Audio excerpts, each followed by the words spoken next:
Gopijanavalabha Girivaradhari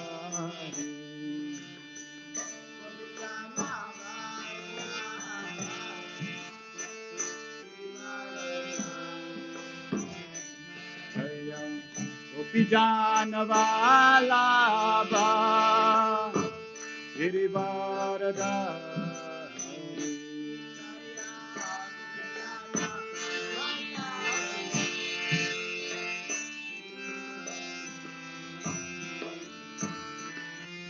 Yashodanandana Rajakarandana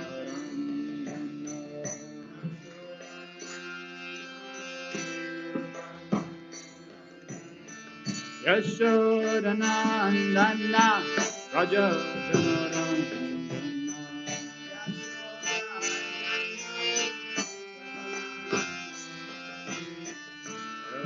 Nativa Vanachari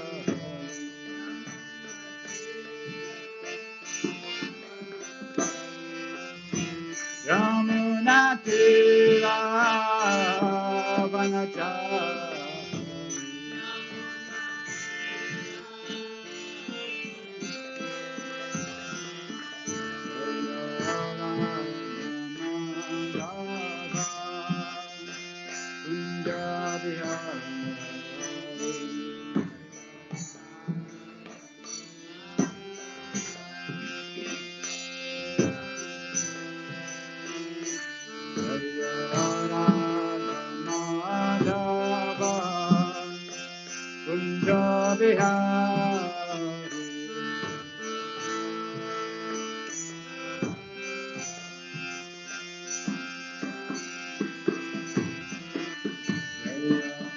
Vijanavalabha Girivaradhari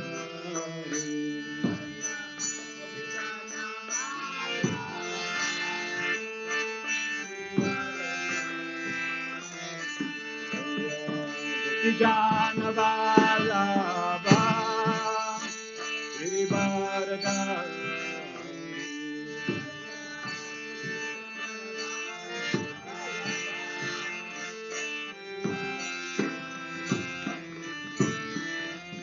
Shodanandana Rajajanarandana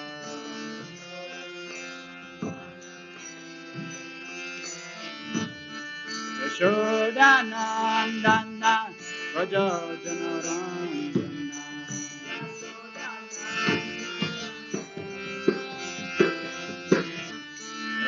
Nativa Vanachari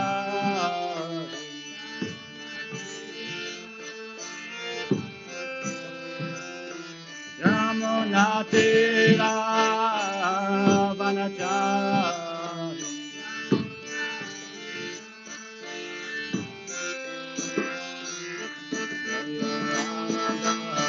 Madhava Kunjavihari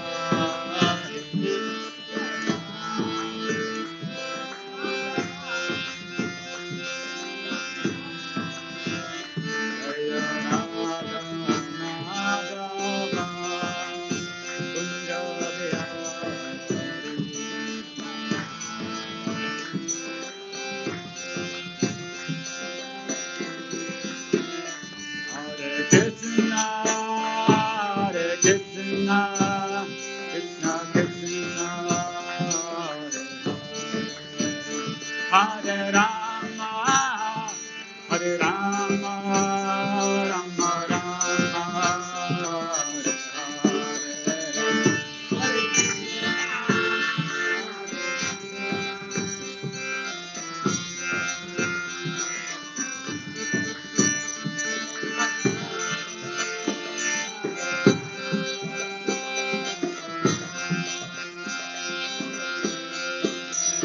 Hare Krishna, Hare Krishna, Krishna Krishna, Hare Rama, Hare Rama, Rama Rama, Hare Hare.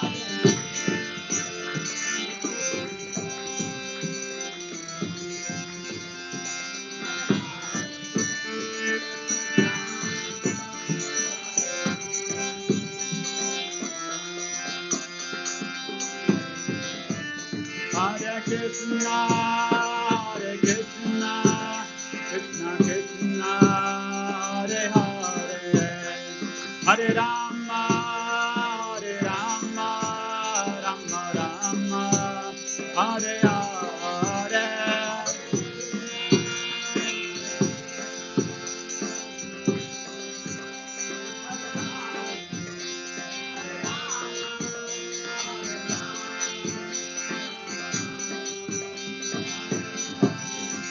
Hare Krishna, Hare Krishna, Krishna Krishna, Hare Hare, Hare Rama, Hare Rama, Rama Rama, Hare Hare.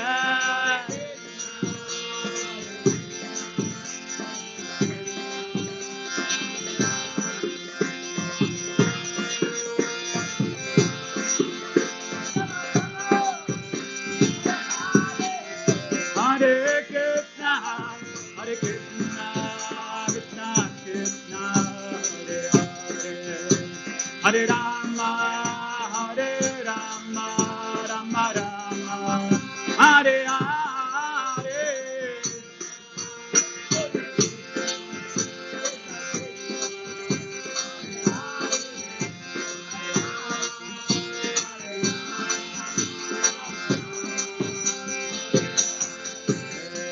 Hare Krishna, Hare Krishna, Krishna Krishna, Hare Hare, Hare Rama, Hare Rama, Rama Rama, Hare Hare.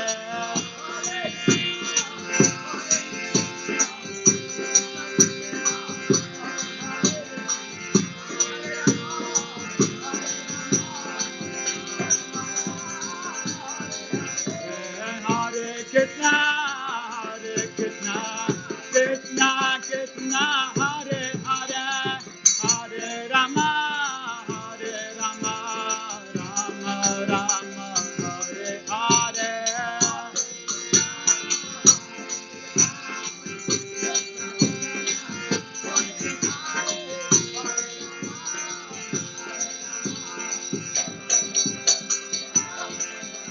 Hare Krishna, Hare Krishna, Krishna Krishna, Hare Hare, Hare Rama, Hare Rama, Rama Rama, Hare Hare.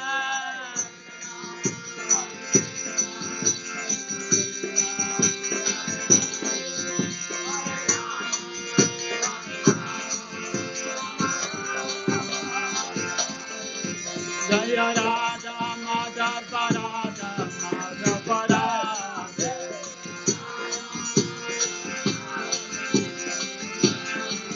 Jaya Radha Samasundara Samasundara.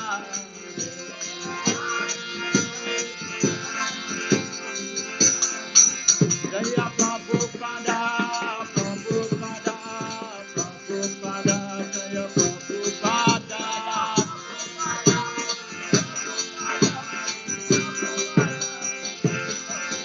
Jaya Jaya Prabhupada, Prabhupada, Prabhupada, Prabhupada.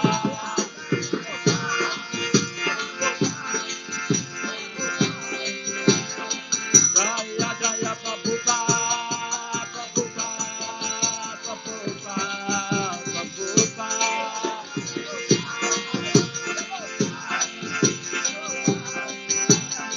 Nitya Go Hare Ba, Hare Ba, Hare Ba, Hare Ba.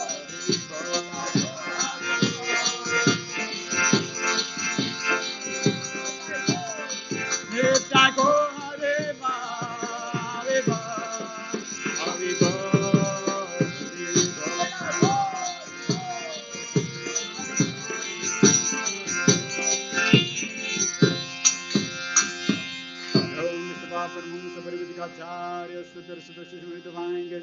Opulence Bhakti Swami Shri Prabhupada ki jai. Iskan Pamachari Divange Shri Prabhupada ki jai.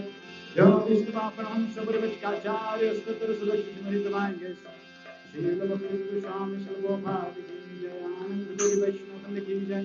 Namachar Shri Vilas Thakur ki jai. Shri Krishna Chaitanya Prabhu Nityananda, Shri Advaita Gadadhar Shri Gaura Bhakta Ki Jai, Shri Shiva Hare Krishna Gopal Shyam Radha Giri Govardhan Ki Jai, Vrindavan Dham Ki Jai, Navadip Dham Ki Jai, Mayapur Dham Ki Jai, Ganga Mai Ki Jai, Yamuna Mai Ki Jai, Bhakti Devi Ki Jai, Tulsi Devi Ki Jai, Samaveta Bhaktavan Ki Jai, Gandharajman Bhagavad-Gita Ki Jai, Nitai Gaur Premanande.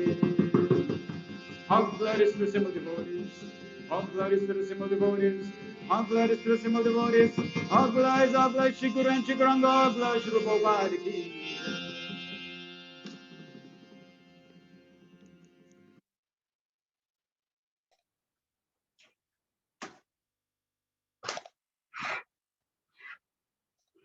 Hare Krishna and welcome to all the family members and friends for our evening prayer session covering overview of Bhagavad-Gita in memory of Kusumben and Kaushik Kumar Hira. Let us cover the prayers. Om Gyanatimi Vandasya Gyananjana Shalakaya Chakshurun Militam Yena Tasmei Shri Gurave Namaha Shri Chaitanya Manobhistam Sthapitam Yena Bhutale Swayam Rupa Kadamayam Dadati Swa Padantikam Vandeham Shri Guru Shri Uttapada Kamalam Shri Gurun Vaishnavamscha Shri Rupam Sagrajatam Sahagana Raghunatham Vitam Tam Sajivam Sadvaitam Savadutam Parijana Saitam Krishna Chaitanya Devam Shri Radha Krishna Padan Sahagana Lalita Shri Vishakan Vitamscha He Krishna Karuna Sindhu Dinabandhu Jagatpate Gopesha Gopika Kanta Radha Kanta Namastute Tapta Kanchana Gourangi Radhe Vrindavaneshwari Vrishabhanu Sute Devi Pranamami Hari Pre Vanchakalpatarubhyascha Kripa Sindhu Vyevacha Patitanam Pavinebhyo Vaishnavebhyo Namo Namaha Jai Shri Krishna Chaitanya Prabhu Nityananda Shri Advaita Gadadhar Shivasari Gaura Bhakta Vrinda Hare Krishna Krishna Krishna Hare Hare Hare Rama Rama Rama Hare Hare Om Namo Bhagavate Vasudevaya Om Namo Bhagavate Vasudevaya Om Namo Bhagavate Vasudevaya. So we are continuing brief overview of chapter 10, Opulence of the Absolute, 42 verses in this chapter. Bhagavad-Gita is based on the teachings of His Divine Grace A.C. Bhaktivedanta Swami Srila Prabhupada, the founder Acharya of the International Society for Krishna Consciousness. So yesterday we covered chapter 9, Most Confidential Knowledge, where the Lord shared about pure devotion. This pure devotion, love for the Supreme Lord. Love means where your interest is only for the beloved. There is no self-interest. There is no agenda or motive that you have to get something.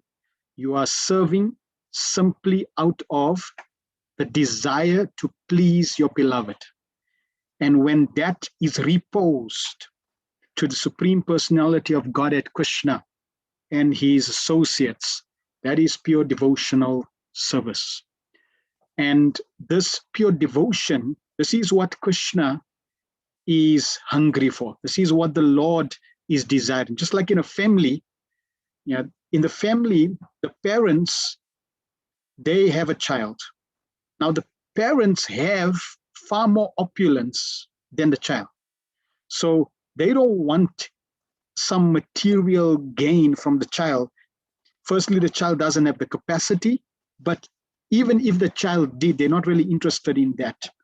What they're interested in is a loving reciprocation, a loving, respectful reciprocation of love with each other. That's what the parents are desiring. And naturally, they want the child to be happy. So like that, the Supreme Lord also is simply seeking our loving reciprocation and relationship and wants us to be happy. And the power of love, Krishna, he's controlled by this love. And I'll share one pastime in relation to this loving reciprocation of the Lord and his devotees. Because Krishna is completely spiritual, his form is transcendental and spiritual, we need spiritual vision, we need eyes tinged with the self of love to see him. And because we don't have that love, we can't see him, but Krishna appears in the deity form, as the deity form, the Acha Vigra in the temple, so that we can see the Lord, but the Lord is not material. He's taken that form with marble or brass, etc., and he can reciprocate with the devotees according to their level of devotion and advancement. So 500 years ago, Sri Chaitanya Mahaprabhu, who is Krishna himself, 5,000 years ago, Krishna appeared and spoke the Bhagavad-Gita on the battlefield of Kurukshetra. And we're going to come to the end of 18th chapter. When you come to the 18th chapter, Krishna is going to tell us his final instruction. And to practically show how to live that final instruction and perfect one's life, Krishna came 500 years ago as Sri Chaitanya Mahaprabhu with his associates. When Sri Chaitanya Mahaprabhu was in Jagannath Puri 500 years ago, he was in the garden, and in the garden, the Lord was contemplating, meditating on the Lord. He appeared as a devotee. So he's thinking about himself, teaching by example to think about Krishna. And while doing that, he was in the garden, and while using his hands, digging in the sand, his hand touched something. So immediately he called Gadadhar Pandit. And this personality in red, Gadadhar Pandit, who is said to be the incarnation of Srimati Radharani. And he called Gadadhar Pandit, said, "Come see what I found." And they excavated, they moved all the sand and they excavated a deity. This deity of Gopinath. So this was a self-manifested deity. Naturally, the deity was at that time standing. And Lord Chaitanya Mahaprabhu named this deity Tota Gopinath. Tota means garden in Orient language. So the Lord that came was self-manifested from the earth in the garden of Tota Gopinath. And the deity was installed, and Gadadhar Pandit was worshipping that deity every day. Sri Chaitanya Mahaprabhu, when he left this world, it's ascribed that he entered into the temple of Tota Gopinath and merged into the deity of Gopinath.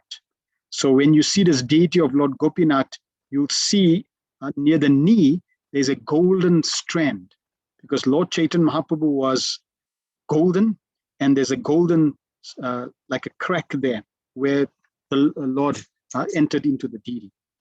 Now, what's interesting is Gadadhar Pandit Prabhu served this deity for many, many, many, many years until he was very old.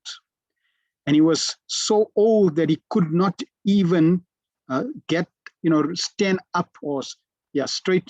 He was getting more and more old and hunchback. He couldn't stand up to garland the deity. And he told Tota Gopinath, "My Lord, from tomorrow, I will not be able to continue serving you because I'm very old now, incapable. I can't even put a garland on you." And Tota Gopinath responded, "Don't worry. I will still continue to accept your service. I will sit down." And the deity that was standing sat down. And now you see this deity now is in a sitting posture. This is the only deity in creation where he's sitting in this position. Generally, all the deities you'll see in the temples, they're all standing. They're not sitting. This is the only deity that's sitting, showing that how the Lord, he's not stone, firstly. He can speak, but he'll only reciprocate with those that have pure love. And because he wanted to reciprocate with the pure love of Gadadhar Pandit Prabhu, he was happy to sit down and continue accepting his worship. So chapter 10, all wondrous phenomena showing power, beauty, grandeur, or sublimity, either in the material world or in the spiritual, are but partial manifestations of Krishna's divine energies and opulence. As the supreme cause of all causes and the support and essence of everything, Krishna is the supreme object of worship for all beings. So it's an important principle that Krishna is not a sectarian God. He's not a Hindu God. He's not God for only a certain group. No, just like the sun. The sun is not Hindu, Muslim, Jew, Tamil, Christian, South African, Indian. No, the sun is the sun. And the sun's energy is for everyone. It's not that I experience the sun the Gujarati way, somebody experience the sun the Christian way, somebody experience the sun American way. No, everybody experience the sun equally because the sun is not sectarian. Similarly, the source of the sun, Krishna, is also non-sectarian. He is the supreme personality of Godhead for all living beings. This chapter has 3 sections: Krishna's position as the original origin of everything, then Bhagavad-Gita in 4 seed verses, and then Arjuna's acceptance and his request. So Krishna starts, Srila Vyasadeva writes, he doesn't say Sri Krishna Uvacha, he says Bhagavan Uvacha. He says, the Supreme Personality of God had said, listen again, O mighty armed Arjuna, because you are my dear friend. For your benefit, I shall speak to you further, giving knowledge that is better than what I have already explained. So Krishna does this throughout different chapters. He's saying, I'm going to give you better knowledge. It's not really better knowledge, but it's just knowledge in a different perspective, different angle, which gives it a different flavor. Neither the hosts nor of demigods, nor the great sages know my origin or opulences. For in every respect, I am the source of the demigods and sages. He who knows me as the unborn, as the beginningless, as the supreme Lord of all worlds, he only undeluded among men is freed from all sins. So in the Vishnu Puran, Srila Vyasadeva's father, he gives this beautiful verse: Aishvaryasya samagrasya viryasya yas shriya jnana vairagyascha chaiva shanam bhaga itingana.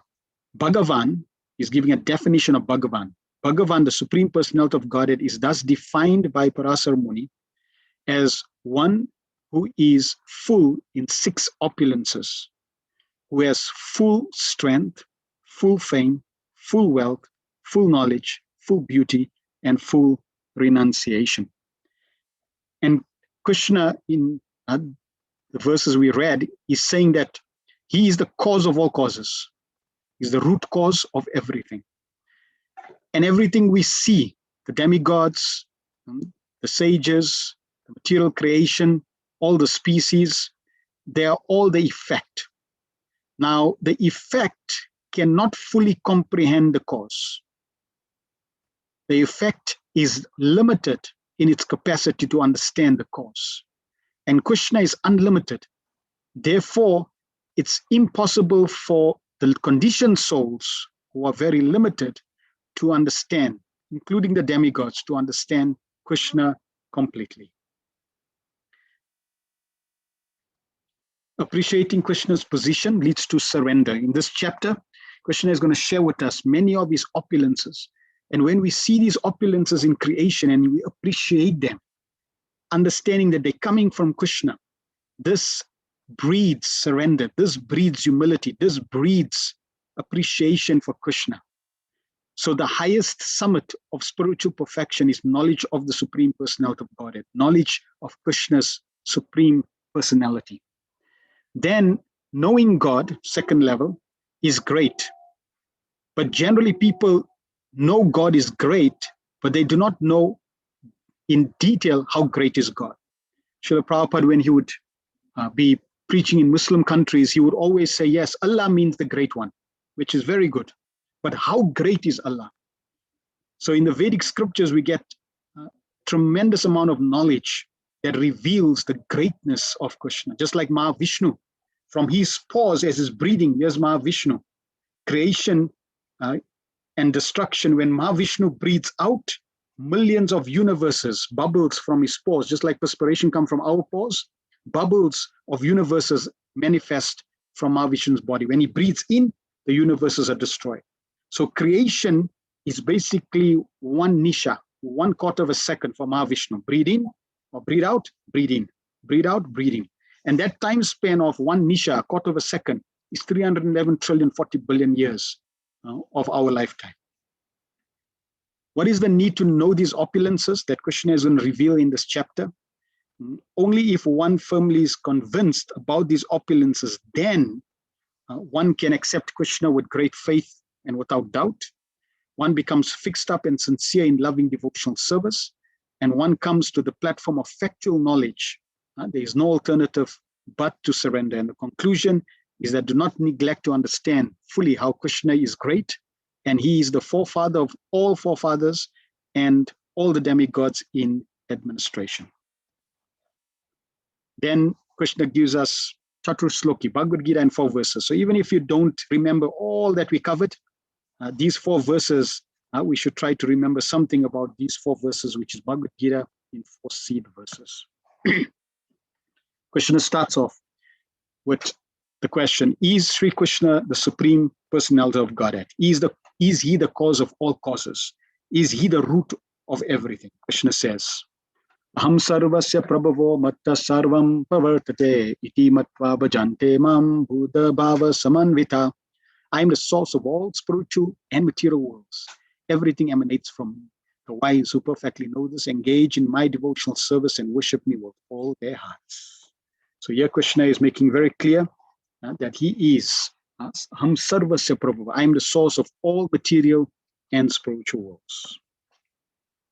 Then Krishna presents the next point. If he is, what do we do then? So if he is the supreme cause of everything, if he is that supreme personality, what do we do then? Machita madgata prana bodayantas parasparam katayantas chamam nityam tushanti cha ramanti cha. The thoughts of my devotees dwell in me. Their lives are fully devoted to my service, and they derive great satisfaction and bliss from always enlightening one another and conversing about me. What does the Lord do with such souls? Tesam satata yuktanam bhajatam pritibhurvakam dadami buddhi yogam tam yena mamupayantite. To those who are constantly devoted to serving me with love, I give the understanding by which they can come to me. And finally, how does Sri Krishna give mercy, special mercy, to the pure devotees? Tesam evanukam partam aham ajnanam jam tamaha nasayam yatma bhavasto jnana deepena bhashvata. To show them special mercy, I, dwelling in their hearts, destroy with the shining lamp of knowledge, darkness born of ignorance. So Krishna guides, helps, inspires those devotees so that they can become completely free from ignorance, surrender to him, and perfect their relationship with him. Then the third section, Arjuna's acceptance. So now we're going to hear Arjuna also heard all the 9 chapters of Bhagavad-Gita. He started off, he'd been illusioned, been discouraged, thinking Krishna is my friend, and now he's heard Krishna, and let's see what Arjuna's response is and his request. So Arjuna says, text 12 to 13, and I'm going to go through the Sanskrit of Arjuna's statement, starting here. So Param Brahman Paradama. So Arjuna says, Param Brahma, you are the supreme truth. Param Dhamma, the absolute abode. Pavitram, the purest, untainted by material contamination. Paramam Bhavan, the absolute truth. Purusham, you are a person, supreme enjoyer. Shaswatam, eternal. Divyam, transcendental. Adidevam, original Lord. Ajam, the unborn. Vibhum, the greatest. Accepted by all acharyas. Narada, Asita, Devala, and Vyasa. You are declaring it to me now. I totally accept as truth. Neither the demigods nor the demons can understand your personality. So very, very beautiful. Arjuna is now realizing Krishna's position. He's accepting, and he's describing the wonderful qualities and characteristics of Krishna, the supreme absolute truth. Then in text 16, Arjuna requests to hear more about Krishna's glories. So Arjuna asks Krishna, how shall I constantly think of you? How shall I know you? In what various forms are you to be remembered? So Arjuna wants to know, how can I remember you? Because remember in chapter 9, text 34, Krishna said, Man mana bhavamad bhakto. Arjuna, always think of me. So Arjuna is asking that question, how can I always think of you? I'm in this material world. I have to do my work. I have to do so many activities. So how can I think of you? And then he says, please describe in detail the mystic power of your opulences. I am never satiated in hearing about you. For the more I hear, the more I want to taste the nectar of your words. So someone who is a devotee, who's a friend of Krishna, who's accepted Krishna as the Supreme Personality of Godhead, who's cultivating that surrender, they will gradually come to this level where they always want to hear about Krishna. In the 9th chapter, Krishna already, even in the 2nd chapter, in the beginning, Krishna told Arjuna that hear from me, because by hearing about the Lord, it purifies the heart. And slowly, as we become purified, we want to hear more and more and more, until we come to a stage in our devotion where the greed for hearing never stops, and we never become satiated. We want to hear constantly about the glories. Just like when you fall in love with someone, you always want to hear about them. You want to phone them. You want to be in contact with them. It's the same principle that happens with the Supreme Personality of Godhead.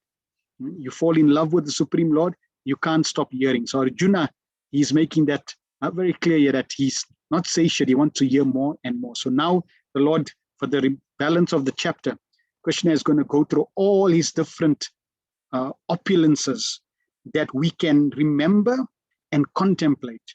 And as I'm showing you all these different opulences with the narration, when you see these things now going forward, you can always connect them, that these opulences are coming from Krishna.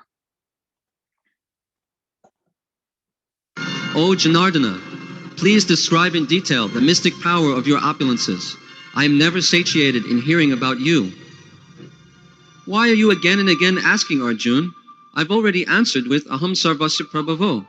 I've already explained that I'm the source of everything. But that's just the seed, Krishna.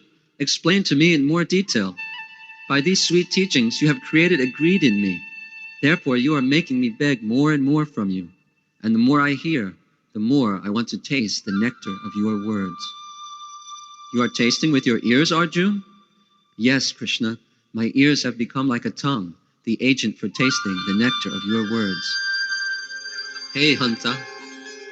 Yes. I will now tell you of my splendorous manifestations, but only those which are prominent, because my opulences have no end. The cause of all majesty is me. I am the Supersoul seated in the hearts of all beings. I cause the beginning, middle, and end of all beings. By my energy, I have manifested this material world. O Gudikesh, you are good at meditation, so meditate on the fact that I, as the Supersoul, am in the heart of all living beings. And know that of the Adityas, I am Vishnu. Of lights, I am the radiant sun. Of the Maruts, I am Marichi. And among the stars, I am the moon. Of the Vedas, I am the Samaveda. And of the demigods, I am Indra, the king of heaven. Of the senses, I am the mind. And in living beings, I am the living force. Of all the Rudras, I am Lord Shiva. Of the Yakshas and Rakshasas, I am the Lord of wealth, Kuvera. Of the Vasus, I am Agni, and of mountains, I am Meru.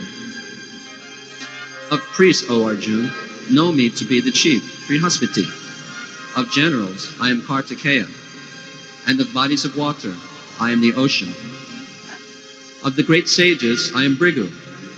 Of vibrations, I am the transcendental Om. Of sacrifices, I am Japa, and of immovable things, I am the Himalayas. Of all trees, I am the Ashwatha, and of the Devarishis, I am Narada. Of the Gandharvas, I am your friend, Chitraratha, and among Siddhas, I am Kapila. Of horses, know me as Uchai Shrava, produced during the churning of the ocean for nectar. Of lordly elephants, I am Airavata, and among men, I am the monarch. Of weapons, I am the thunderbolts. Among cows, I am Kamadhup. Of causes for procreation, I am Kandarpa, the god of love. And of serpents, I am Vasuki. Of the many-hooded Nagas, I am Ananta. And among the aquatics, I am the demigod Varuna. Of departed ancestors, I am Aryama. And among the dispensers of law, I am Yama, the lord of death. Among the Daita demons, I am the devoted Prahlad. Among subduers, I am time. Among beasts, I am the lion. And among birds, I am Garuda. Of purifiers, I am the wind. Of wielders of weapons, I am Parashuram. Of fishes, I am the shark. And of flowing rivers, I am the Ganges. Of all creations, I am the beginning, middle, and end. Of all sciences, I am the spiritual science of the self. And among logicians, I am the conclusive truth. Of letters, I am the letter A. And among compound words, I am the dual compound. I am also inexhaustible time. And of creators, I am Brahma. I am all-devouring death. And I am the generating principle of all that is yet to be. Among women, I am fame, fortune, fine speech, memory, intelligence, steadfastness, and patience. Of the hymns of the Samaveda, I am the Brihat Sama, and of poetry, I am the Gayatri. Of months, I am Margashirsha, and of seasons, I am the flower-bearing spring. I am also the gambling of cheats, and of the splendid, I am the splendor. I am victory, I am adventure, and I am the strength of the strong. Of the descendants of Vrishni, I am Vasudeva, and of the Pandavas, I am Arjuna. Of the sages, I am Vyas, and among great thinkers, I am Ushana. Among all means of suppressing lawlessness, I am punishment, and of those who seek victory, I am morality. Of secret things, I am silence, and of the wise, I am wisdom. Furthermore, O Arjuna, I am the generating seed of all existences. There is no being that can exist without me. Hey Prantapa, there is no end to my divine manifestations. What I have spoken to you is but a mere indication of my infinite opulences. Therefore you should know that all opulent, beautiful, and glorious creations spring from but a spark of my splendor. But what need is there for all this detailed knowledge? With a single fragment of myself, I pervade and support this entire universe.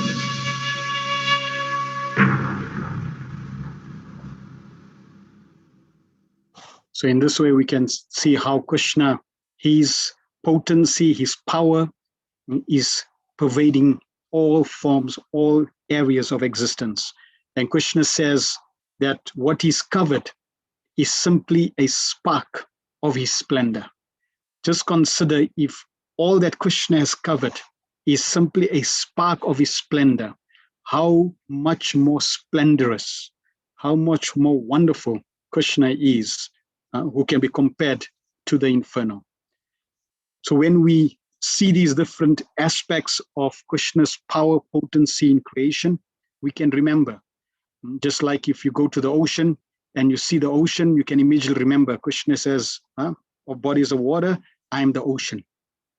That means the ocean has certain power, certain potency, or of the fish, I'm the shark.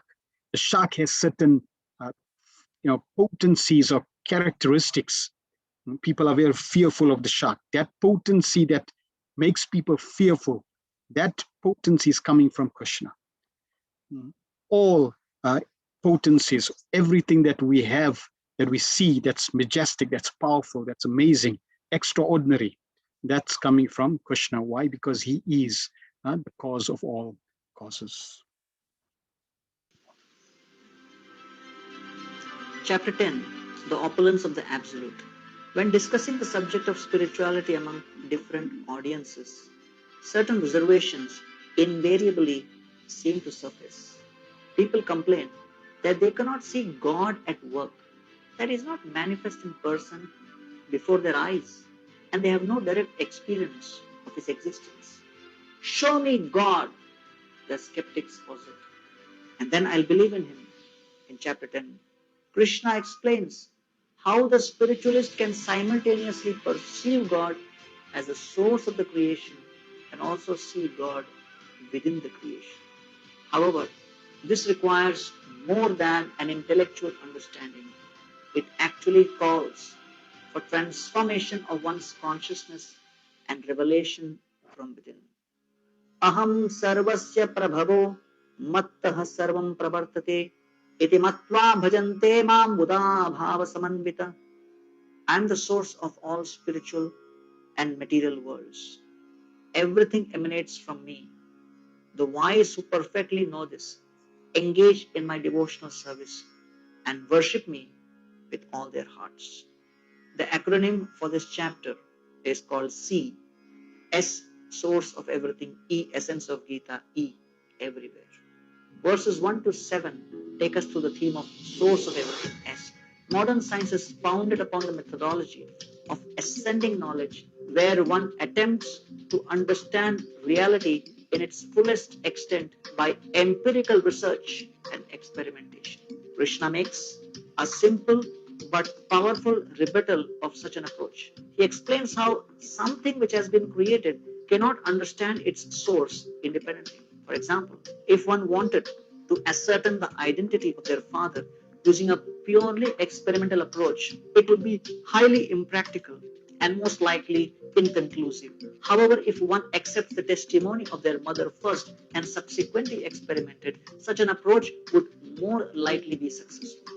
In the same way, all material and spiritual creations have their source in Krishna, and one who approaches him can get scientific insight into their identity and purpose. Later, Krishna will explain how such knowledge can actually be directly perceived. E stands for Essence of Gita, verses 8 to 11. These four verses contain the essence of the Bhagavad-Gita and describe spirituality in its three essential stages. The first stage is entitled Sambandha, or knowledge of one's relationship with God and the universe. The second stage is the practice and application of such knowledge in one's daily life, technically known as Abhideya. And the third stage is the mature fruit of such practice, which is pure spiritual consciousness and unbounded love of God. This is known as Prayojana. Thus, the Bhagavad-Gita is actually a spiritual science, since there is hypothesis, Sambandha, experiment, Abhideya, and observation or conclusion, Prayojana. These four verses, 8 to 11, give a roadmap of spirituality from beginning to end. Verses 12 to 42 take us through the theme of E, everywhere. Arjuna is satisfied by Krishna's explanation and requests him to elaborate further on his characteristics and qualities. In response, Krishna describes the most prominent amongst his limitless, all-pervading opulence. By doing this, he explains how one can actually think about him, meditate on him, and see him everywhere. It is not that Krishna is physically all the things he mentions, but rather that he is the source of the opulence of these things, their strength, fame, wealth, and so on. After naming 82 opulences, Krishna concludes by stating that these simply hint at his glory, since he pervades and supports the entire universe with a mere fragment of his energy. Yad yad vibhutimat sattvam Shrimat urjitamev va tat tat evavagachatvam mama tejomsha sambhava.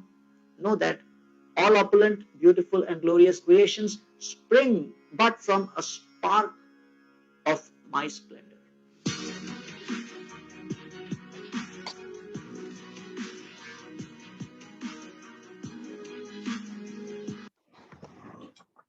And that brings us to the end of this chapter 10, the opulences of the Absolute. Tomorrow we're going to cover chapter 11, the universal form. Thank you very much. Hare Krishna. Srimad Bhagavad-Gita ki jai. Are there any questions or comments anyone has?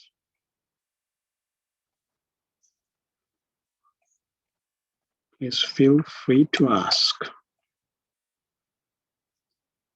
If there is no further questions or comments, I'd like to share a proposal. So tomorrow we were planning to start at 5 o'clock. And the reason is we can start at 5 o'clock, we can complete chapter 11.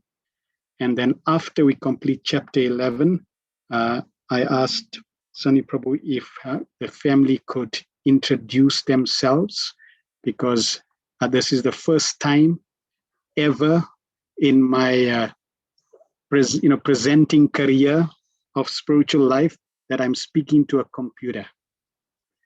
And trust me, it is quite challenging. In fact, it's the first time I'm seeing myself. Normally I see the students and I speak to the students and I can understand and relate, and I see the students are falling off to sleep or they're listening and they're smiling. Unfortunately, for the last 10 days, I'm not sure, do they understand? Must I bring it more simple? Should I give less content? So I trust that Bhagavad-Gita is doing its work and you're grasping some points. And also, I don't know most of you. I may know one or two of you. So it's a little challenging for me.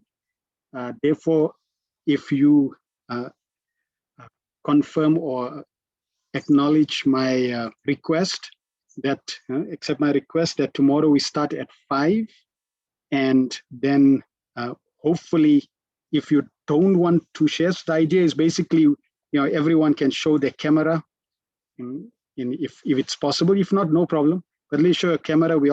You're all family here, so there shouldn't be a problem, right? Call it an online reunion, and then at least Sunny can just go and you can introduce yourself, how you related to Sunny and the family, and share what you're doing, so that at least in future, if there's opportunities that you can engage in the Lord's service, you can have that facility and opportunity as well. So I'm not sure how everyone feels about that proposal.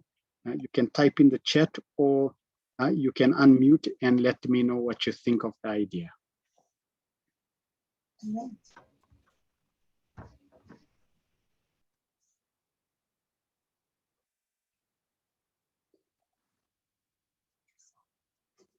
Great, sounds like a great idea. No problem. Thank you very much. Happy with the idea. Fantastic. Okay, great. So, and I hope you're not camera shy. We can obviously, everyone can be on camera. In this way, at least I can get to know a little more. I'm sure you know each other, but at least this way I can get a little to know you, and we can try to complete then for the rest of the 8 days, we can then complete the chapter. In fact, generally on online sessions, some of my mentors, they don't continue until everyone switches on the camera. And they say, actually, this online business is actually the best. Why? Because in school, when you're teaching, the students are far away. Online, your face is right there in front. You can see whether the person is on his phone or is doing something. So I generally don't force anyone to switch on the camera. I take it that people are responsible, but still it's wonderful. All right. Thank you very much I will wear my suit tomorrow. Yes, please make sure. Yeah, naturally, the challenge with online, like for example, you see here, I have a background, so you can put a background, virtual background, if you want to block the background, or it's presentable. Yeah. Okay. Good. Thank you very much. So we remember tomorrow, 5 o'clock, Sunny Prabhu. You can also please share that on the group. We will not start at 7:30. If they come on 7:30, they will find one of Krishna's qualities that Krishna mentioned here. Let's see who can tell us which quality, which opulence will they find at 7:30 if they come.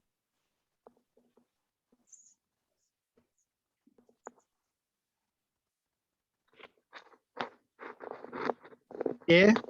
No.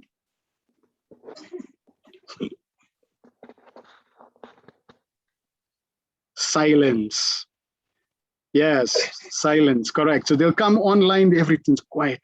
They'll be wondering, why is everyone quiet? Nobody's here. Silence. So they will find silence, one of Krishna's qualities. All right. And Krishna says, of time, I'm the destroyer of all. If we don't use time in Krishna's service, it will destroy. When you use time in Krishna's service, it becomes a servant. Because in the spiritual, time is there, but time is there as a servant. The material time is there, but time is there as a destructive force. All right. Thank you very much for your attendance. We will see you tomorrow at 5 o'clock evening. Okay. Hare Krishna. Srila Prabhupada ki jai.